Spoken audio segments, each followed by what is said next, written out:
The 6 most powerful tricks people use to control your mind. So let's begin with the very first trick, one that has been silently shaping human interaction since the dawn of civilization: reciprocity. Imagine walking down the street and a stranger hands you a flower. You politely take it. The stranger smiles warmly and says, "It's a gift." Before you can even react, they ask for a small donation to their charity. What do? Chances are, even if you don't care about the cause, you'll feel an internal pressure to give something back. That's reciprocity at work. Reciprocity is simple. When someone gives us something, be it a gift, a favor, or even kindness, we feel indebted. We want to return the gesture, sometimes even more than what was given. It's a deeply wired human instinct born out of survival. In early societies, mutual giving and returning ensured cooperation. Today, it's a psychological weapon in marketing, sales, and personal manipulation. Consider the free samples at grocery stores. You take a piece of cheese, a sip of juice, or a small snack. It costs the company pennies, but suddenly you feel like you should buy the product. It's no coincidence that after introducing free samples, many companies see a massive spike in sales. Psychologist Dennis Regan conducted a famous experiment in the 1970s. Participants were asked to evaluate paintings with another person who was actually a confederate of the researcher. During a break, the confederate either brought the participant a soda or brought nothing. Later, when the confederate asked the participant to buy raffle tickets, those who had received the soda, worth just 10 cents, bought twice as many tickets as those who received nothing. The tiny gift created a sense of obligation. This is how reciprocity traps us. We think we're making free choices, but in reality, we're repaying invisible debts. But here's the challenge: what happens when reciprocity is exploited? When someone gives only to take advantage of you? Think of manipulative colleagues who do you a favor only to hold it over you later. Think of shady salesmen who throw in a free bonus so you'll buy something overpriced. Reciprocity becomes a prison, locking you into choices you never wanted. The comfort lies in this: awareness is the antidote. When you notice a gift or favor being used as a hook, pause. Ask yourself, do I actually want what's being offered, or do I just feel guilty? By separating the act from the obligation, you free yourself from manipulation. Gratitude doesn't have to equal compliance.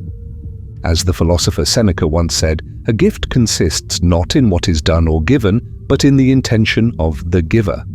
Recognize the intention. If it's genuine, embrace it. If it's manipulation, politely decline. Let's move to the second trick: commitment and consistency. Humans love consistency. We want to appear stable, reliable, and true to our word. Once we make a choice, we subconsciously defend it, even if it's harmful, because admitting we were wrong feels worse than doubling down on a bad decision. Psychologists call this the foot in the door technique. It starts small, then escalates. A salesman might first get you to agree to a minor request. Can I just put this sign in your yard for one day? And once you say yes, they escalate. Can I put a larger one? Can I get your signature? Can I get your donation? Each yes builds momentum, and saying no feels like breaking your own pattern of consistency. One of the most famous studies on this was by Jonathan Friedman and Scott Fraser in 1966.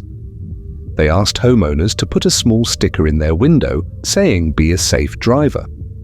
Most agreed. It was harmless. 2 weeks later, they asked the same people to put up a huge, ugly billboard in their yard saying, "Drive carefully." Amazingly, those who had agreed to the small sticker were 4 times more likely to agree to the billboard compared to those who were never asked for the sticker. The small initial commitment rewired their identity. I'm the kind of person who supports road safety. And once you see yourself in a certain way, you want to stay consistent with that identity. This trick shows up everywhere. Subscription companies make you commit with a free trial. Once you're in, canceling feels inconsistent with your earlier decision. Political movements start with simple pledges, share a post, sign a petition, and escalate into full loyalty. Even relationships can be manipulated this way. Someone gets you to commit to little promises, and soon you're trapped in a bigger pattern. The challenge is painful. You may realize you've said yes to things that no longer serve you, but the fear of seeming inconsistent holds you back. You keep paying for the subscription you don't use, keep following a path you don't believe in, keep defending a belief you no longer agree with, just to avoid admitting you've changed. But here's the comfort. True strength lies in breaking free. It takes courage to say, "I was wrong, I've changed my mind." As philosopher Ralph Waldo Emerson put it, "A foolish consistency is the hobgoblin of little minds." Great minds evolve. True consistency is not about sticking to past mistakes. It's about consistently choosing what's right for you now. So next time someone tries to trap you with a small commitment, pause and ask, does this align with who I truly am, or am I just afraid of seeming inconsistent? Now let's dive into the third trick, social proof. Picture this. You're walking in an unfamiliar city looking for a place to eat. You see two restaurants side by side. One is empty, the other is buzzing with people. Where do you go? Almost everyone chooses the busy one. Why? Because we assume if others like it, it must be good. That's social proof. Humans are social creatures. Our ancestors survived by following the group. If everyone ran, you ran too, because hesitation could mean death. That instinct remains, and marketers know it. They flood products with fake reviews, influencers showcase items everyone is using, and suddenly you're convinced. Psychologist Solomon Asch proved this with his famous conformity experiments in the 1950s. He showed participants lines of different lengths and asked which matched. When alone, they answered correctly. But when surrounded by actors who deliberately gave the wrong answer, many participants conformed, agreeing with the crowd, even when their own eyes told them otherwise. The pressure of the group was too strong. Social proof explains why laugh tracks exist in sitcoms, why viral trends explode, and why even intelligent people can be swept into dangerous cults. The group's behavior overrides individual judgment. But here's the challenge: social proof doesn't distinguish between truth and illusion. Just because many believe something doesn't make it right. History is full of examples where the majority was disastrously wrong. From financial bubbles to political movements, the herd has led countless people into ruin. The comfort lies in remembering this. The crowd may guide you, but it should never define you. Step back and ask, am I choosing this because I truly believe it, or because everyone else seems to?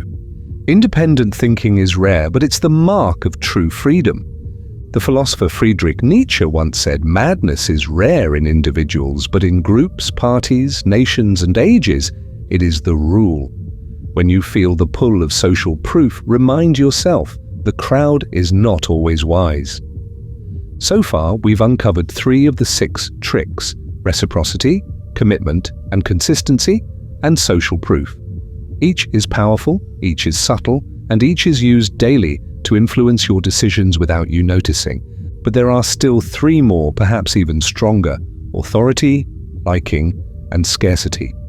These tap into deeper instincts, shaping not just what we do, but how we see the world itself. And before we dive into them, let me pause and say this. If you're finding value in understanding these psychological levers, make sure you subscribe and stay connected. Now let's prepare to uncover the next layer of manipulation. Why we obey authority, even when it leads us astray. Authority is one of the most powerful forces in human psychology. It can inspire loyalty, build civilizations, and keep order in society.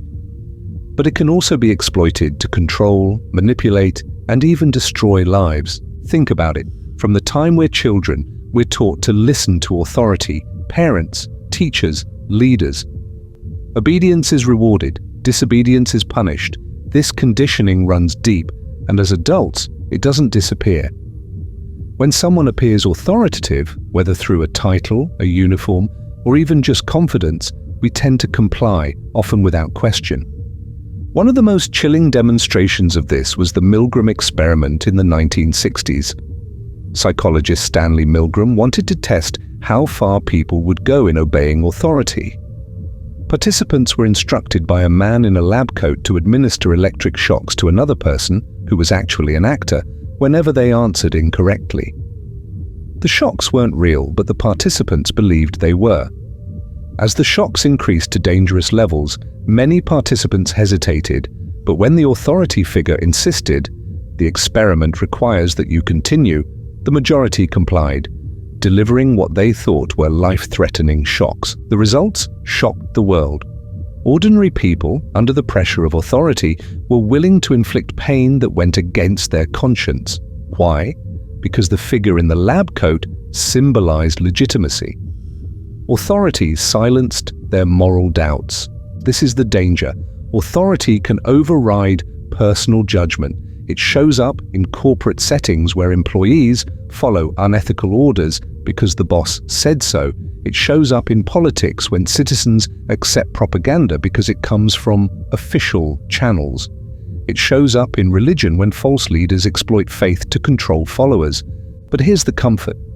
Awareness gives you back control. Authority is not inherently evil. It keeps order, guides learning, and can lead to greatness. The key is to distinguish between legitimate authority and manipulative authority. Ask, does this person truly know what they're talking about, or are they just projecting authority? A title, a uniform, or a confident tone doesn't equal truth. As Albert Einstein once said, blind belief in authority is the greatest enemy of truth. Respect authority, but never surrender your ability to question. Now let's move to the fifth trick, liking. Why do we say yes to people we like? It seems obvious. If someone is friendly, attractive, or similar to us, we naturally want to agree with them. But what most people don't realize is just how easily this can be manipulated. Salespeople know it. They compliment you, mirror your body language, share a coincidental similarity. "Oh, you're from that city? Me too." And suddenly you feel connected. That connection lowers your defenses. You're more willing to trust, to buy, to agree. Psychologist Robert Cialdini highlighted this principle with the example of the Tupperware parties in the 1980s. These weren't just product demonstrations. They were social gatherings hosted by friends or neighbors. People bought not because they needed plastic containers, but because they liked the host. In fact, Cialdini noted that the single biggest predictor of sales was how much participants liked the person selling, not the product itself.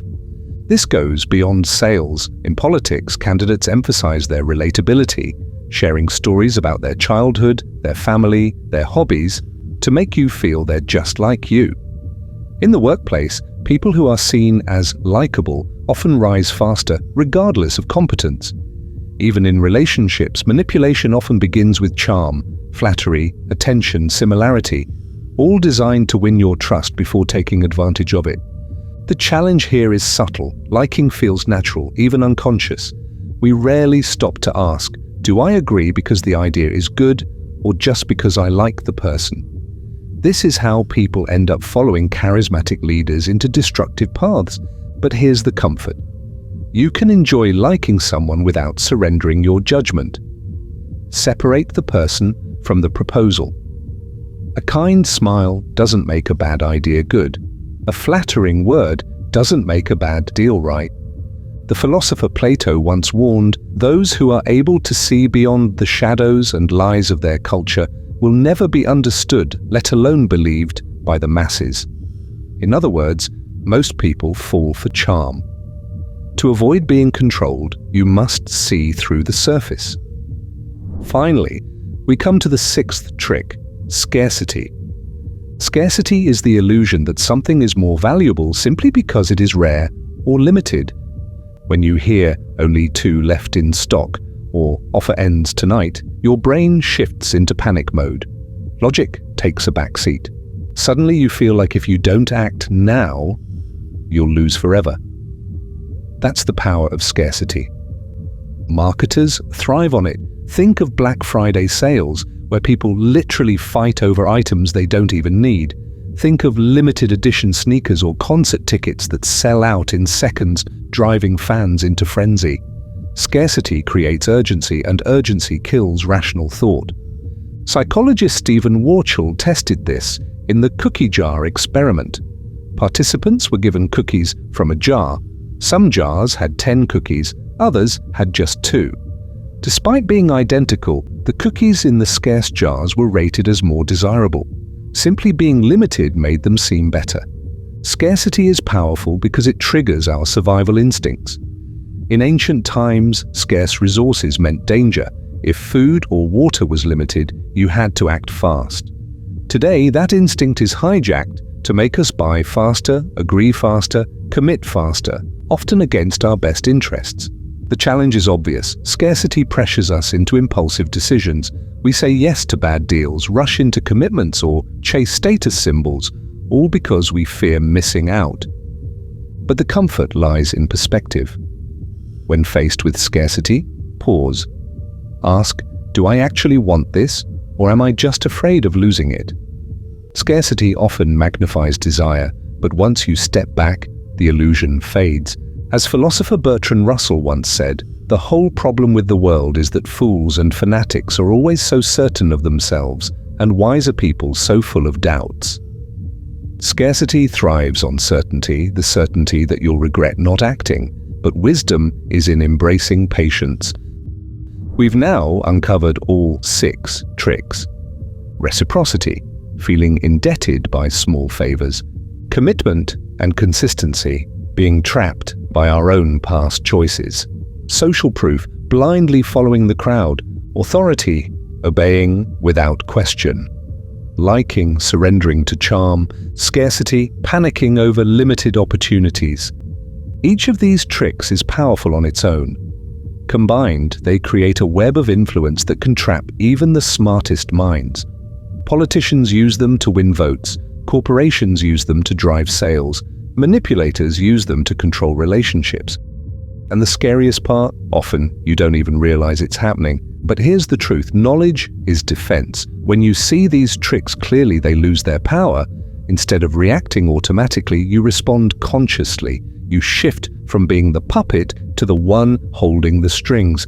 And this is where things get interesting, because now that you know how these 6 tricks work, the question becomes, what do you do with this knowledge? Do you use it to protect yourself or to influence others? Is influence inherently manipulation, or can it be used ethically, even positively? That's what we'll explore next. Now that we've exposed all 6 tricks, reciprocity, commitment and consistency, social proof, authority, liking, and scarcity, let's pause and confront the bigger question. Is influence inherently evil?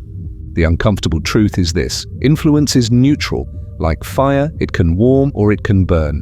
Every one of these 6 principles can be used to manipulate, but also to inspire. Think of reciprocity. A manipulator uses it to trap you into giving more than you should, but a teacher uses it to build trust, offering genuine guidance so that students feel inspired to give back. Commitment and consistency can lock someone into a destructive path, but it can also help people stay true to their goals. Fitness trainers use it to keep clients motivated. Counselors use it to help people break bad habits. Social proof can fuel mob mentality, but it can also spread positive behavior, like people donating because they see their friends doing it, or entire communities adopting recycling because others led the way. Authority can silence doubts, but it can also guide learning. When a doctor prescribes treatment, or when a mentor shares wisdom, their authority saves time and lives. Liking can be exploited by salespeople, but it also forms the basis of healthy friendships and human connection. Scarcity can drive impulse purchases, but it can also push people to appreciate life's moments, knowing time is limited. So the principle isn't the problem, it's the intention behind it.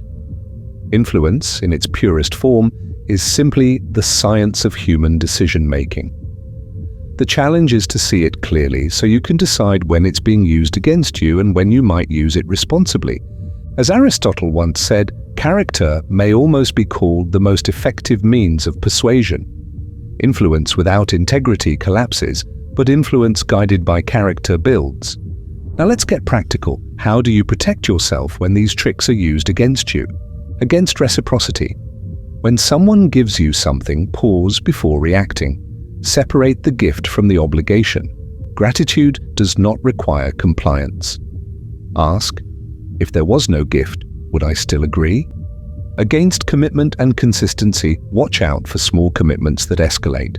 Don't be afraid to say, I've changed my mind. True consistency means aligning with your current values, not your past mistakes.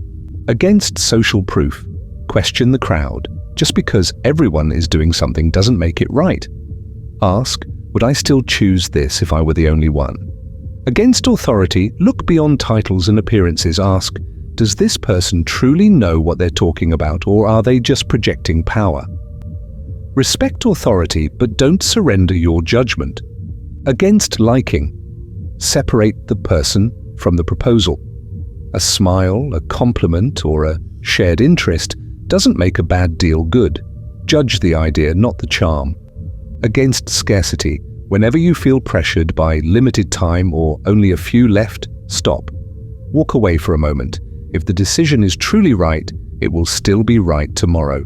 Defending yourself is about awareness. Once you know the script, you can see when it's being played on you, and awareness gives you choice. But defense is only half the story. The other half is this. Can you use influence, these same 6 tricks, ethically, to lead, to teach, to inspire? Absolutely. Use reciprocity by giving genuinely value, kindness, support, without expecting return. The natural response will often be loyalty, but it comes from sincerity, not manipulation. Use commitment to help people stick to good habits. Encourage them to take small steps, then celebrate their progress. Use social proof to spread positive behavior. Share real stories of kindness, courage, and growth. Let others see the ripple effect. Use authority responsibly. If you hold knowledge, share it with humility. Authority backed by service creates trust. Use liking through authenticity. Be real, be human. People don't just like charm, they like honesty. Use scarcity to inspire urgency for good causes. Remind people that time is precious, that opportunities to help, to grow, to love don't last forever. The difference is intent. Manipulation hides truth to exploit you. Ethical influence reveals truth to empower you. You might be wondering, why does all this matter so much? Because the world we live in is saturated with influence. Every ad, every campaign, every post on social media is designed to pull these levers in your brain. If you don't recognize them, you'll be swept along, buying things you don't need, believing things that aren't true, committing to paths that aren't yours. But if you do recognize them, you reclaim your independence. You become harder to fool, harder to manipulate, and more than that, you become capable of leading others ethically. You can influence without deceiving, guide without coercing, inspire without controlling. That's the true power of understanding influence. We began this journey with a simple but unsettling truth. People are constantly using psychological tricks to control your mind. 6 tricks to be exact: reciprocity, commitment and consistency, social proof, authority, liking, and scarcity. We challenged each one, uncovered its danger, and found its comfort. We saw how each trick can enslave you, but also how each can empower you when used wisely. The key takeaway: influence is everywhere. You can't escape it, but you can understand it. And understanding turns the invisible chains into visible choices. As Carl Jung once said, until you make the unconscious conscious, it will direct your life and you will call it fate. These 6 tricks live in your unconscious. Now they're conscious, which means fate no longer controls you, you control it. So next time someone tries to buy your compliance with a gift, trap you with a small yes, drown you in the noise of the crowd, silence you with authority, charm you into agreement, or pressure you with false scarcity, you'll know. You'll see the strings, and you'll decide whether to dance or to cut free. And if this journey has sharpened your awareness, stay with us. More insights like this will keep you steps ahead of the game. This has been the 6 tricks people use to control your mind. Stay conscious, stay aware, and most of all, stay free.